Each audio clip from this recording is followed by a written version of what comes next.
morning sa for today. Kakauwi ko lang galing trabaho and matutulog na ako. So, naghinamos na ako and syempre, bago ako matulog, nag-skincare talaga ako. So, ang ginagamit kong toner ay si CosRX. Spray lang ko yan siya, dahil. Tapos, ginaganyan-ganyan ko lang yan, gel. Mild lang kasi to siya, no? So, baliktad yung skincare ko, Jai. Ulitin ko. Sama na yung bibig ko.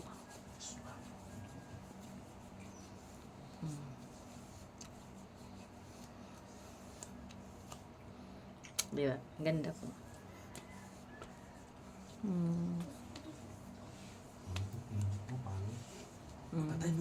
So, this is how it looks like after kong mag-apply ng CosRX na toner.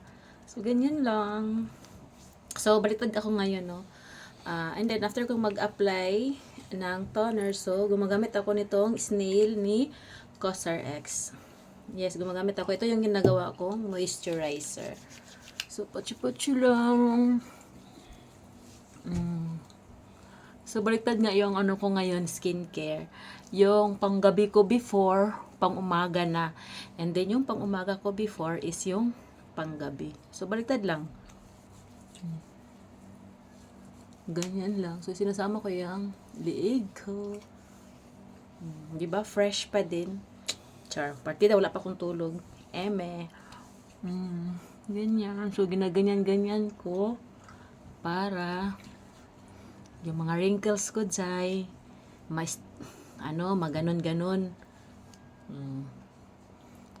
So, this is how it looks like after kong mag-apply kay Snail Mousse 96 ni CosRX. And then, syempre, matutulog na ako dyan, no? So, ginagamit ko ay retinol 0.5. So, CosRX din siya dyan. So, gustong-gusto ko talaga si CosRX. Ganyan lang siya. Tapos, kunti lang nilalagay ko dyan, no? And then, ginaganyan ko yan siya dyan. Hindi ko siya dinadirekta sa mukha ko dyan. And then, ganyan siya dyan.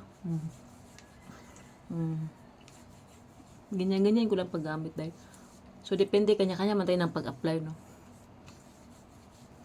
And then, syempre, kasama yung liig.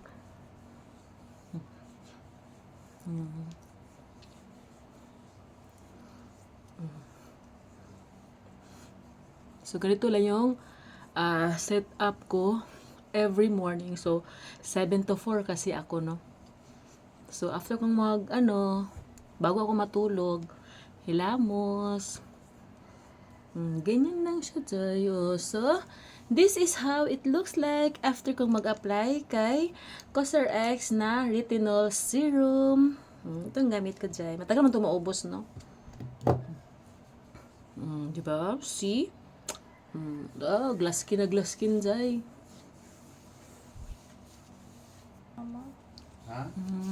So, yun lang. Good night. Tutulog na ako. Bye!